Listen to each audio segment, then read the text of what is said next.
Alhamdulillahi Rabbil Alamin Alladhi arsala ayatihi ibaratan lil mu'tabirin. Ashhadu an la ilaha illallah wahdahu la syarika lah ilahul awwalina wal akhirin. Wa ashhadu anna Muhammadan abduhu wa rasuluh al-mab'us rahmatan lil alamin. Allahumma fassalli wa sallim ala sayyidina Muhammadin wa ala alihi wa ashabihi ajma'in. Amma ba'd. A'udzu billahi minasy syaithanir rajim. Bismillahirrahmanirrahim.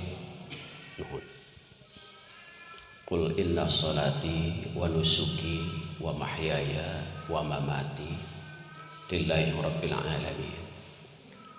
La syarika lahu wa bidzalika umirtu wa ana awwalul muslimin. Pada kajian subuh ini kita bahas ayat Al-Quran surah Al-An'am ayat 162. Ayat ini sering dibaca oleh kita karena menjadi salah satu bacaan dari bacaan iftitah dari kurang lebih 9 bacaan doa iftitah itu. Nanti dikaji dalam fikih sunnah gitu. Ada yang Allahu Akbar kabiro, kita akan menemukan kalimat inna sholati. Ada juga yang dari lafadz inni wajjahtu, juga kita akan menemukan inna sholati. Ada juga dari lafadz wajjahtu, di situ juga akan menemukan inna sholati. Ada juga Allahumma ba'id baini kama ba'adta bainal masyriq wal maghrib, dan seterusnya. Ada juga kalimat Allahu Akbar, Allahu Akbar, Allahu Akbar, Alhamdulillah, Alhamdulillah, dan seterusnya. Kurang lebih kalau di syarah Bulughul Maram di kitab Ibanatul Ahkam itu ada 9 bacaan iftitah.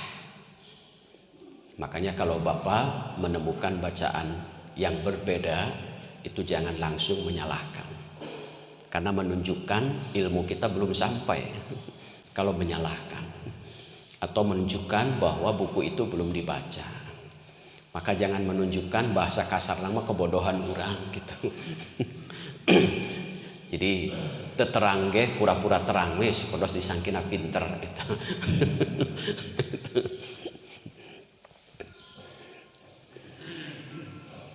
Ayat ini kalau dalam ayat lanjutannya la syarika lahu wa bidzalika umirtu wa ana awwalul muslimin. Kalau dalam bacaan la syarika lahu wa bidzalika umirtu wa ana minal muslimin, itu bedanya itu. Quran surah Al-An'am ayat 162 ini di tafsir itu ada yang menyebut ini adalah kajian tentang ikhlas. Jadi seluruh ibadah itu harus diiringi dengan ikhlas. Kita akan temukan dalam fikih syarat ibadah itu ada yang menyebut 2, ada yang menyebut 3. 1 ikhlas, 2 ittiba'u sunnati rasul. Kalau yang 3 ditambah dengan takwa, karena mengambil Quran surah Al-Maidah ayat 27. Wa ma yataqabbalullahu minal muttaqin. Allah tidak akan menerima kecuali disertakan dengan takwa. Ikhlas itu sering dikaji, tetapi memang perjuangan untuk ikhlas itu berat.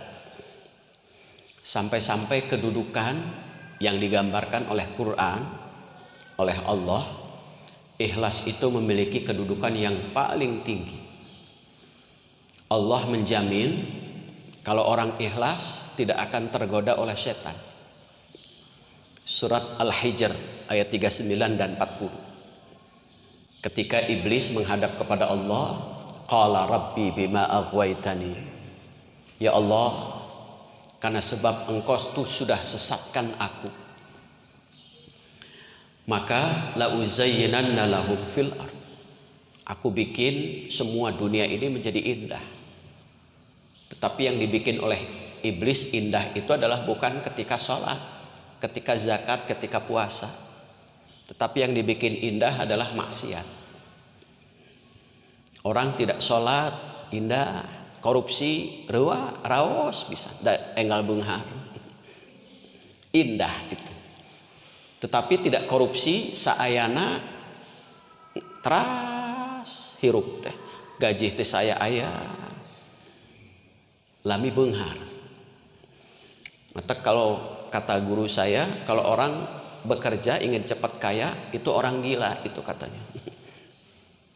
Kalau ingin cepat kaya, rizki itu adalah dagang. Di hadis itu 9 pintu rizki untuk dagang. Kalau bekerja mah hanya 1. Jadi upami damel tong ngaharep enggal beunghar. Bilih kasakusuk ka ditu ka dieu. Nu halal nu haram jadi halal. Sarakah teh mungkin. Karena yang disebut dengan harta ketika Rasulullah memberikan nasihat kepada Hakim bin Zaid, ya Hakim, inna hadzal mala hulwatun hadirah. Sesungguhnya yang disebut dengan harta itu manis dan indah. Jadi aki-aki di pasien artos tara nyebat tos cekap da adi mah tos sepuh teu priogi tara. Perkawis artos mah kadang kawis abdi pangpayuna. Pami padamelan mangga ku ayi. Artos akang heula di mana-mana oge. Jadi pami artos akang heula, upami padamelan mangga ku ayi itu. Karena hulwatun hadiratun, manis dan indah harta itu. Dalam tafsir Aisirut Tafasir itu at-tazyin silahu iblis yaghwi bihi bani Adam. Keindahan itu adalah senjata iblis untuk menyesatkan kita. Makanya salah satu strategi setan adalah tazyin, membikin maksiat menjadi indah. Kan ada kurang lebih 6 pintu setan masuk pada diri kita. Di kitab Al-Ilajur Rabbani lil Masyisyihdi Wasyayatin, judulnya itu mengenal lebih dekat dunia setan. Jadi setan juga ingin dikenal oleh kita. Makanya mengenal lebih dekat dunia setan. Ada 6 pintu. Jadi kalau Bapak Ibu membuka pintu itu, maka sudah mulai setan masuk ke dalamnya. Untuk apa? Wala ughwiyannahum ajma'in. Semua manusia dibikin sesat oleh setan. Apa itu pintunya? 1, waswas, ragu. Alladzi waswisu fi sudurin nas. Atau waswas itu nanti. Jadi kalau ada perintah ke berijing teu hoream ka dituna. Khannas itu dibikin melempem, malas. Khannas itu tidak bergairah. Malas saja. Malas itu perbuatan yang sering nempel berada di kita, tapi hobi kadang-kadang itu. Makanya Ibnu Qayyim menyebut tanda kehadiran setan dalam diri manusia adalah ketika saat kita malas melakukan kebaikan. Itu tanda kehadiran setan. Jadi setan mah hadirna gampil, orang hoream malas, tah setan hadir itu teh. Malas. Anggota gapatar, gerakan apa-apa entar. Jadi itu. Jadi entar barijeng henteu. Yang kedua, strateginya adalah tazyin yang tadi. La uzayyinanna lahum fil ard, dibikin indah maksiat itu. Sesuatu yang haram itu dibikin indah. Makanya orang tidak terasa. Orang Sunda menyebut dosa. Dosa itu meledos teu karasa. Pemihitut makaraos keneh. Kan ari dosa mah meledosna teu karasa karena tidak merasa salah.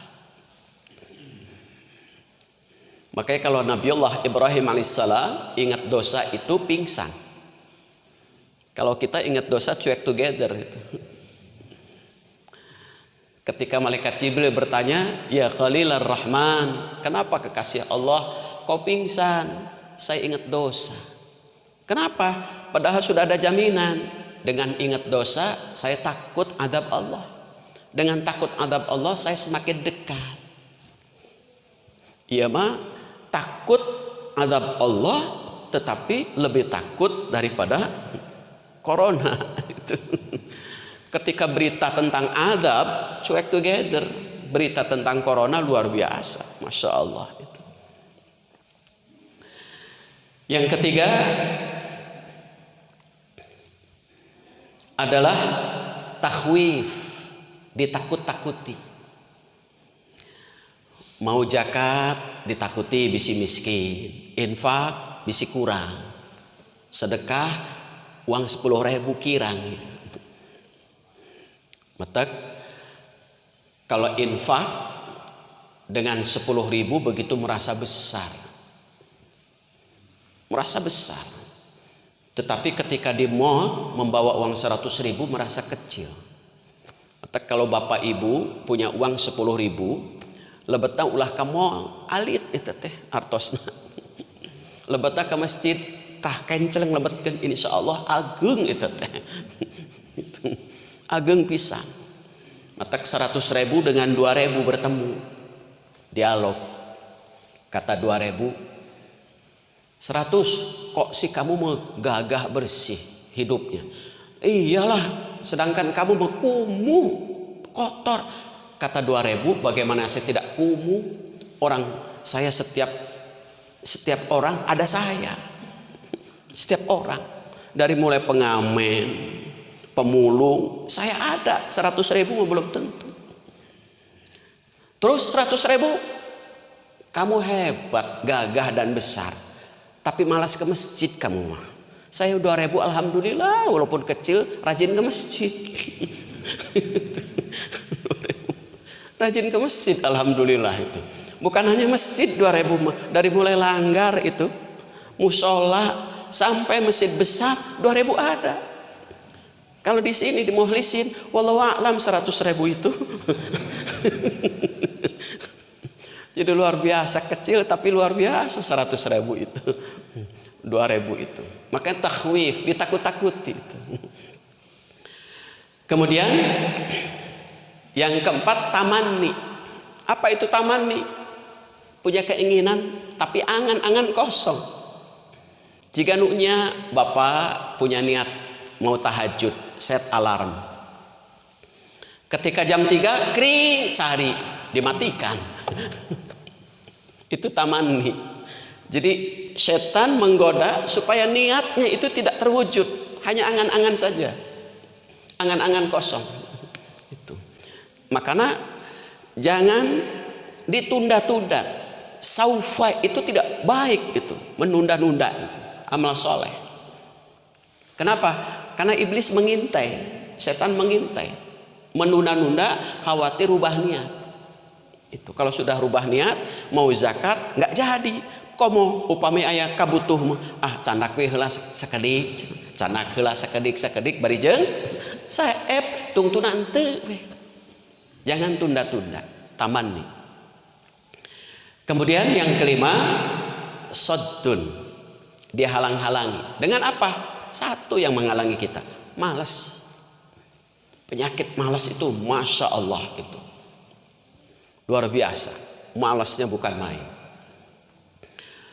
Saya setiap bulan sekali membimbing tahajud bersama di Rider Kostrad Garut gitu, di Limbangan. Itu ada tentara luar biasa karena malas dia ke keran langsung sampai matanya dibolototan di kocuranku air keran tungtuna bolotot. Tekad hebat itu. Jadi kalau duduk berbaring di kasur moal gugah-gugah, angkat ke jamban, kocorkeun yang keras, kitukeun socana bolotot. Kita tidak pernah melakukan, luar biasa. Jam 2 kita bangun itu sampai jam 6 selesai. Saya pulang mereka upacara. Jadi ada tahajud, program tahajud bersama itu. Jadi luar biasa. Kemudian yang terakhir ada yang disebut dengan adawah. Strategi kita adalah strategi setan. Hidup kita sudah rukun, harmonis, oleh setan dibikin permusuhan. Sehingga ada iri, ada dengki, ada benci itu. Itu strategi setan. Tetapi luar biasa Allah memberikan kedudukan yang paling tinggi kepada siapa? Jaminan. Illa ibadaka minhumul mukhlasin. Setan silakan kau goda. Tetapi saya berikan jaminan bagi orang yang ikhlas tidak akan pernah tergoda. Kalau kita masih keneka goda, berarti ikhlas kita masih dipertanyakan. Kata Ibnu Taimiyah itu prinsip ikhlas itu ada pada niat. Karena niat itu fungsinya satu menentukan kualitas ibadah, dua menentukan jenis ibadah, yang ketiga menentukan pahala ibadah. Itu fungsi niat. Nanti lebih jelas pada kajian fikih sini nantinya bab niat itu. Hakikat ikhlas membuang segala kotoran. Maka dalam surah Al-Baqarah kan wa ma umiru illa liya'budullaha mukhlishina lahuddin. Atau ada kalimat ayat Asy-Syu'ara ayat 88 89 yauma la yanfa'u malun wala banun illa man atallah biqalbin salim. Jadi apapun yang kita lakukan itu tidak ada manfaat kecuali menyertakan hati yang bersih. Maka Imam Ghazali dalam bab ikhlas kan itu an-nasu kulluhum halka illal alimun. Semua manusia rusak kecuali orang yang berilmu. Makanya tadi kecuali orang yang berilmu.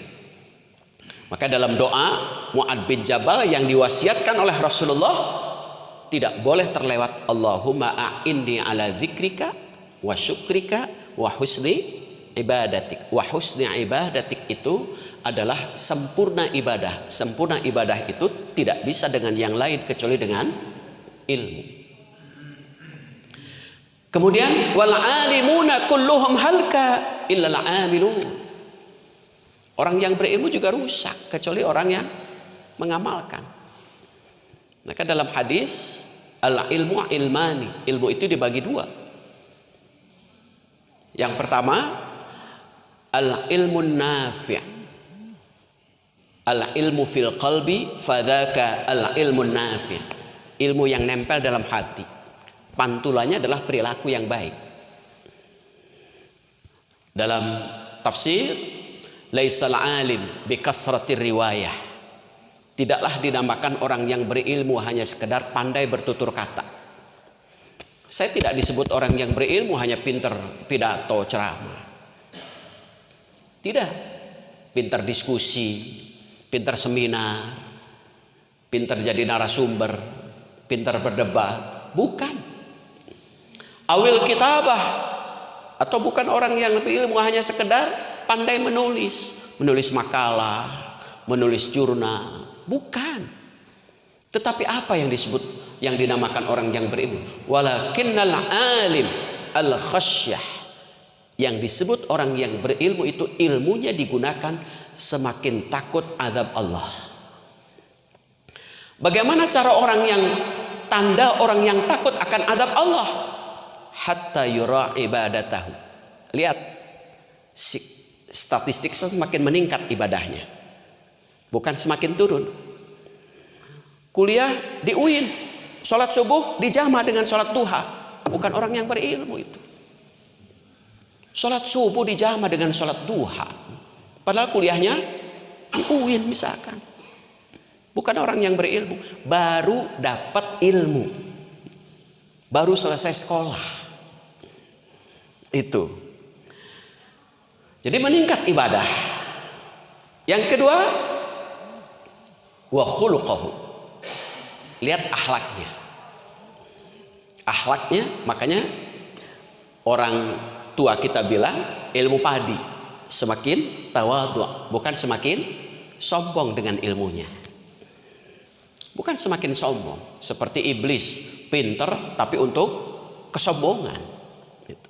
Manusia ilmunya dihiasi untuk menundukkan, meluluhkan hati kita sehingga semakin lembut, akhlak kita semakin baik. Dari mulai wajah yang santun, tutur kata yang baik, hati yang bersih, kemudian tangan dermawan. Itu akhlak. Itu luar biasa. Yang kedua, ada al-ilmu 'alal lisan. Ilmu hanya nempel di lidah. Pinter pidato, pinter seminar, pinter jadi narasumber. Tidak turun ke leher apalagi ke hati. Kata Rasulullah, ketika ilmunya itu hanya di lidah, al ilmu 'ala lisan, dia akan memberatkan ketika menghadap kepada Allah. Jadi tidak ada hubungan signifikan akhirnya. Ilmunya tinggi tetapi perilakunya tidak baik. Apalagi zalim kepada orang lain. Dia dapat gelar tapi akhlaknya jelek. Makanya ulama dulu lebih panjang waktunya mendidik diri untuk belajar akhlak, seperti Imam Syafi'i, Imam Hanafi selama 40 tahun ia mendidik diri belajar akhlak ketimbang belajar ilmu hanya 20 tahun. Jadi akhlak luar biasa kuncinya. Kita lihat nanti dalam pembahasan wanusuki nantinya. Nah, kemudian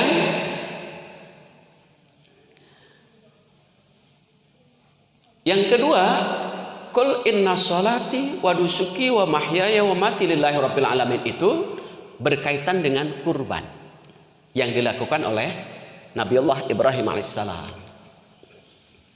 Makanya kalimatnya ada kalimat nusuk. Kita lihat nanti, kita satu persatu. Inna sholati, sholatku. Sholat itu kalau dalam bab fikih, sholat itu artinya adalah doa. Kalau dalam bab tasawuf, sholat itu dari bahasa sholla, artinya menuju Allah. Karena sedang menuju Allah, maka pada saat dalam bab fikih ada kerikil di kening kita, la tamsah al-hassa, tidak boleh kita usap. La budda fa'ilan fawahidatan, kalaupun terpaksa usaplah cukup sekali. Kenapa? Karena kita sedang berhubungan dengan Allah. Jadi sholat secara fisik kita berada di bumi, tetapi ruh kita sedang menuju Allah. Yang kedua, sholat itu artinya menyatu. Menyatunya zahir dan batin. Makanya sholat itu amalan zahir dan batin. Kita lihat dalam Al-Quran surah Al-Hujurat ayat 14. Qalatil a'rabu amanna. Ada orang Arab Badui tiba-tiba mengatakan kami beriman kepada Allah. Lalu tiba-tiba Allah mengatakan qul lam tu'minu, kamu itu belum beriman. Tetapi apa? Walakin qulu aslamna, baru Islam. Kenapa? Walamma yadkhulul imanu fi qulubikum, karena imannya belum nempel ke dalam hati. Imam Nawawi dia memberikan syarah Islam dan iman yang membedakan. Kalau Islam adalah amalan zahir. Jadi bapak ibu sholat itu amalan zahirnya nampak, ada gerakan, ada bacaan, itu amalan zahir itu. Tetapi ada amalan batin, ikhlas, kemudian takwa, amalan batin. Tidak mungkin seseorang akan sampai hanya sekedar amalan zahir jika tidak disertai dengan amalan batin. Kita ambil contoh salah satu gerakan. Takbiratul ihram, amalan zahirnya adalah mengucap bacaan Allahu Akbar. Gerakannya adalah mengangkat kedua tangan. Itu fikihnya itu. Takbiratul ihram, Allahu Akbar. Ada yang sejajar dengan pundak, Ada yang sejajar ininya dengan telinga, silahkan. Ada yang begini, ada yang begini, asal tidak begini. Begini mah olahraga itu mah, untuk pernapasan. Tetapi amalan batinnya ketika mengucap Allahu Akbar, menghilangkan seluruh penyakit hati. Allah yang akbar.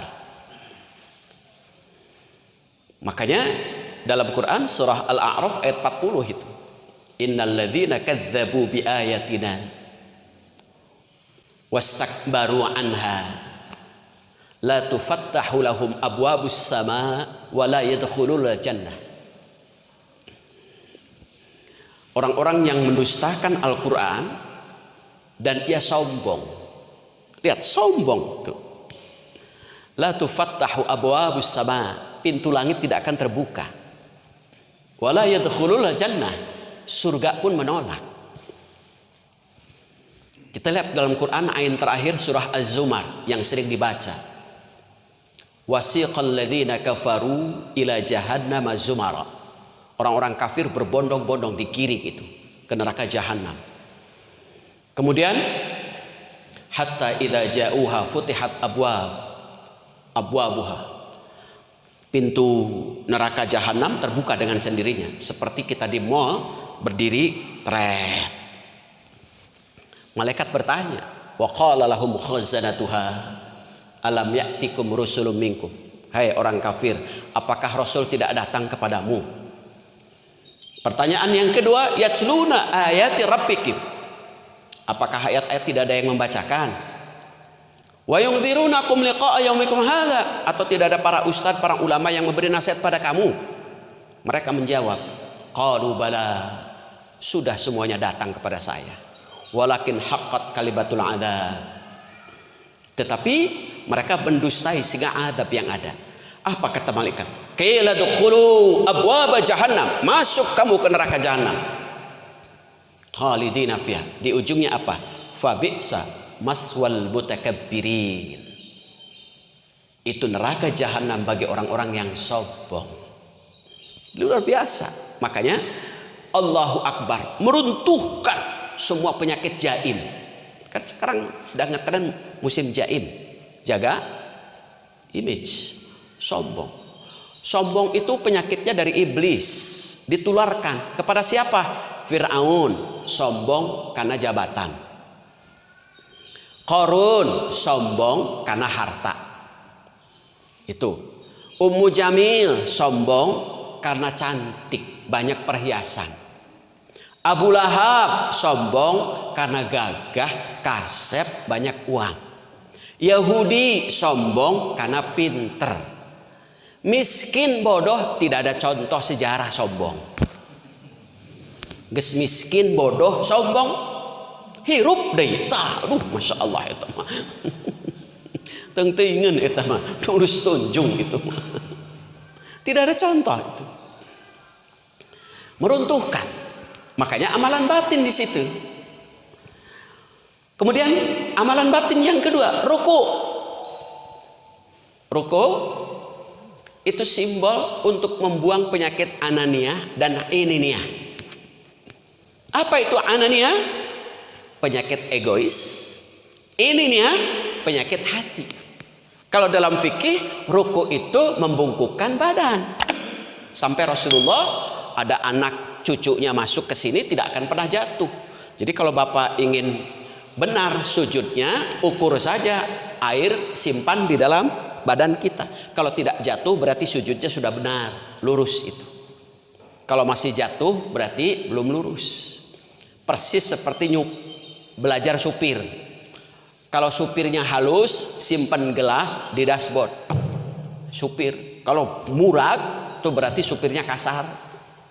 Kalau utuh berarti supirnya halus, lulus itu, lembut. Ananiah, penyakit egois.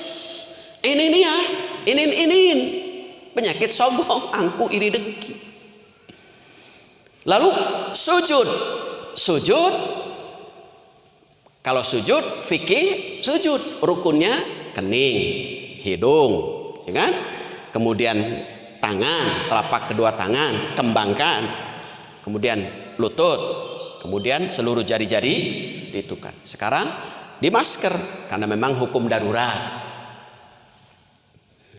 Itu hukum darurat. Kalau tidak darurat, maka makruh ketika hidung kita tidak nempel ke lantai. Darurat, apalagi sesuatu yang sunnah.